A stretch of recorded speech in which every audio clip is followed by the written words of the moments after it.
আজকের নিবেদন মহিলার প্রকারভেদ, নারীর প্রকারভেদ। নারী কত প্রকার, কোন নারীর লক্ষণ কীরূপ, কিরূপ পুরুষের সাথে মিলন খুব প্রশস্ত সুখকর হয় ইত্যাদি সবিশেষ বর্ণনা করব। তাহলে আজকের নিবেদন হলো মহিলা অর্থাৎ নারী, নারীর প্রকারভেদ।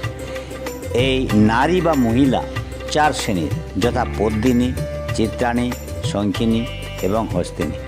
প্রথমত আমি পদ্মিনী নারীর লক্ষণ বলবো।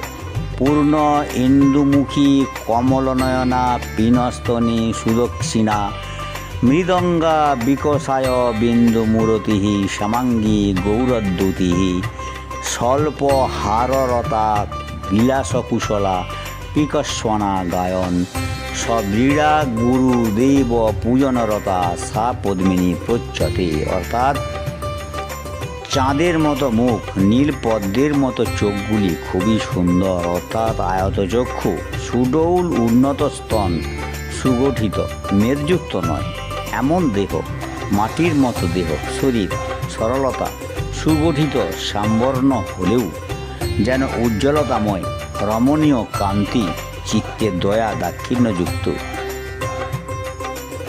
নারীসুলভ সৌকুমার্যযুক্ত, অল্প আহারে সন্তুষ্ট, সাজগোজ ভালো লাগে এমন, কোকিলের মতো মৃদুস্বরযুক্ত, ব্রীড়া অর্থাৎ লজ্জাযুক্তা, কারণ লজ্জাই নারীদের ভূষণ। তাই শাস্ত্রে বলা হয়েছে লজ্জা হি নারীণাং ভূষণম।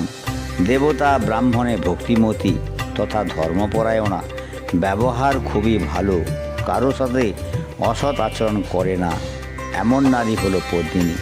পদ্মিনী নারী সর্বশ্রেষ্ঠ। এই পদ্মিনী নারী সর্বগুণে গুণান্বিতা, বিভূষিতা। তাই প্রথম শশক জাতীয় পুরুষের সঙ্গে মিলন খুবই সুখকর হয়ে থাকে।